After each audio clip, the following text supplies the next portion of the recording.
Bom, vamos resolver então mais um problema aí envolvendo motores de combustão interna. Nós temos agora a área entrando em um motor diesel a 95 kPa e 290 Kelvin a uma pressão de pico do ciclo de 600 kPa. 600 não, 6.000 kPa. A temperatura máxima do ciclo é de 2.400 Kelvin. Ele pede para a gente encontrar razão de compressão volumétrica e eficiência térmica, né? Então, se a gente fizer um esboço do nosso ciclo diesel, né?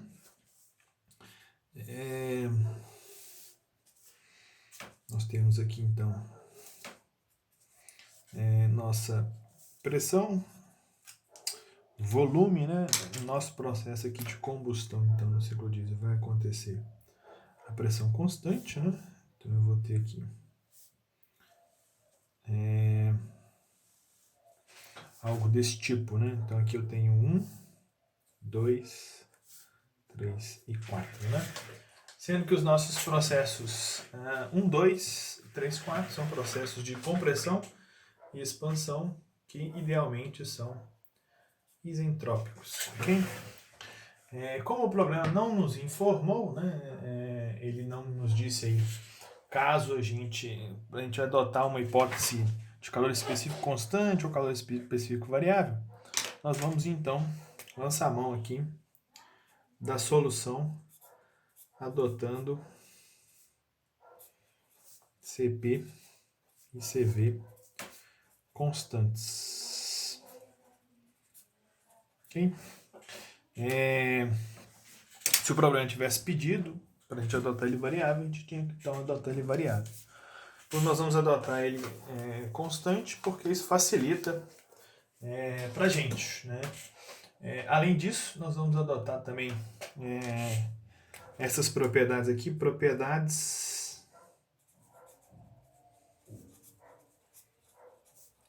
do ar frio. Significa então que a gente vai ter que obter da nossa tabela de propriedades termodinâmicas, né? Nosso caso aqui é a tabela A5, né? Tabela A5, nós temos então aqui as propriedades do ar frio, ok? Qual que seria então uma solução alternativa, né? A gente poderia, por exemplo, calcular uma temperatura média do ciclo, né? Esse problema aqui ele já me deu a temperatura máxima e mínima, né? E obter então aqui, usando a tabela A6, né? O CP para uma determinada temperatura, ok? Nós vamos adotar aqui então a hipótese do ar frio, né? Para este problema aqui nós temos então o nosso K para o ar de 1.4, CP de 1004 e o CV de 0,717, ok? Então vou escrever aqui essas propriedades. Na nossa tabela A5 nós obtemos então que o CV vale 0,717 kJ kg Kelvin. O CP vale 1004 kJ por kg Kelvin. E o K vale 1,4. Ok? Bom, primeiro passo então é a gente relacionar a nossa pressão com o volume, né? Então, para adotando o CP constante, nós podemos escrever uma relação para os processos isentrópicos, né? 1, 2 e 3, 4, entre a temperatura, pressão e os volumes específicos, né?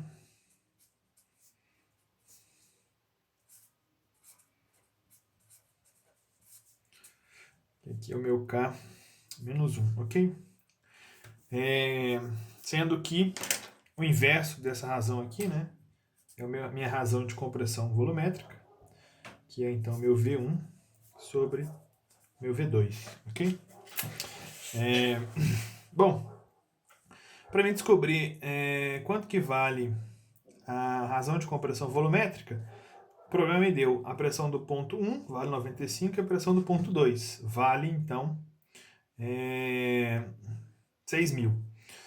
Eu tenho K, que é tabelado, né? Então eu posso encontrar aqui o que está dentro desse parênteses aqui, que é a minha razão volumétrica. Se eu escrever essa equação, então, aqui, novamente, eu ficaria, então, com P1 sobre P2, né? Como eu tenho K aqui nos dois numeradores, né, eu posso, então, cortar. Este K aqui passa, então, para lá no numerador. Está no denominador desse lado, passa para o outro lado, então, no meu numerador. Ficamos, então, com 1 sobre o R elevado a K, né? Posso colocar, então, meu R em evidência, né? Ele passa para cá, meu P2 passa para cá, meu P1 passa para cá, multiplicando, né? Meu R, então, vai ser P1 sobre o P2, P2 sobre o P1, né? 1 sobre K.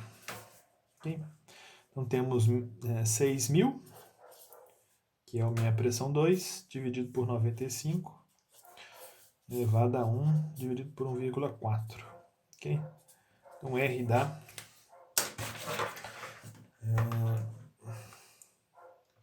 6.000 dividido por 95. Como é uma razão ali entre pressões, ambos estão na mesma unidade, né? Elevado, então, a 1 dividido por 1,4. Tem, então, 19,32. Essa é, então, a nossa razão de compressão, né? Faz sentido, né? Nossa razão de compressão do ciclo diesel fica aí em torno de 17 até 22, 23. Ok? Então faz sentido esse resultado aí pra gente. O primeiro resultado está aqui. Segundo resultado, então, é eficiência térmica. Ok? O problema não me deu a minha razão de corte, que é a razão entre os volumes 2 e 3, para mim obter, então, quanto que vale meu rendimento, né? Nós deduzimos durante a nossa aula teórica aí uma função com a razão de corte, né? Porém, eu posso então obter as temperaturas, né? E utilizar essas temperaturas para obter então o meu rendimento aí do ciclo. Então, eu vou precisar das 4 temperaturas, né? Quando a gente não tem a razão de corte definida, aí, eu preciso obter então, para o caso de calor específico constante, as minhas 4 temperaturas, né? Ok? Bom, primeira temperatura eu já tenho, 290. A segunda temperatura de mão aqui, então, da minha razão de compressão, eu posso encontrá-la, né? Basta usar este termo da equação e este termo aqui. Ficamos, então, aqui eu tenho 1 sobre R, né? E aqui eu tenho T1 sobre T2, né? Isolando, então, T2, ficamos com T1 vezes o R elevado a K menos 1. Né?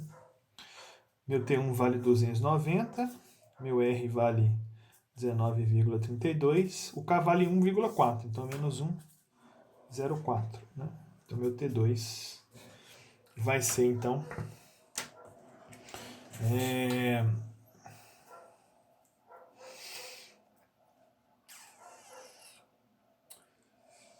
290 vezes 19,32 elevado a 0,4. Dá 947,9. Então, é a temperatura ali do ponto 2, 947,9 Kelvin, né? Nossa temperatura, vocês podem ver aqui uma temperatura bem alta do ar, né? Então, se eu misturar aqui o combustível com esse ar aqui, certamente ele vai inflamar automaticamente, sem necessidade, então, da centelha, né? Eu posso, então, relacionar aqui meu ponto 2 com o ponto 3.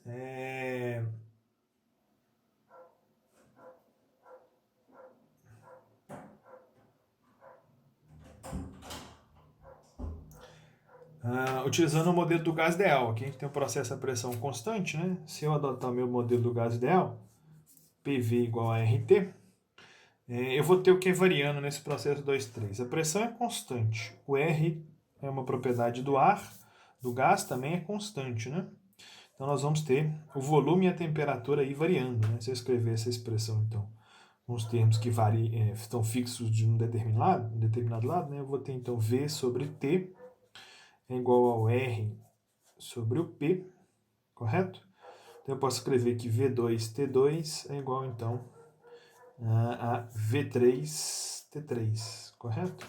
T2 e T3 eu já obtive, né? Então T2 foi dado, T3 foi dado, T2 eu já obtive.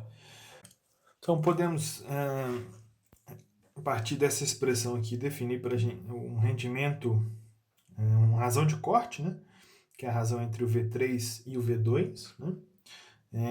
Se eu passar aqui o V2 para cá, o T3 para lá, fica então o T3 sobre T2. O T3 foi dado, né? E o T2, que é a temperatura máxima, né? Vai acontecer depois ali do processo de combustão. E o T2 a gente calculou. Então achamos aqui uma razão de corte de 2,352, ok? Eu posso então, agora de posse da razão de corte, utilizar a equação que a gente deduziu durante a nossa aula expositiva para o rendimento do ciclo diesel, né? Que vai ser 1 sobre a razão de compressão elevada a K menos 1, né? Vezes a razão do corte elevada a K menos 1, dividido por K, razão de corte menos 1. Ok? Então, nosso rendimento será 1 menos 1 dividido por 19,32 elevado a 0,4, né, que é o K menos 1, o K vale 1,4, menos 1, né, nós vamos ter aqui 2,532 elevado a 1,4, menos 1 dividido por 1,4, 2,532, menos 1. Fechamos aqui então o meu colchete, né? Isso vai dar então um rendimento de 61,9%, ok?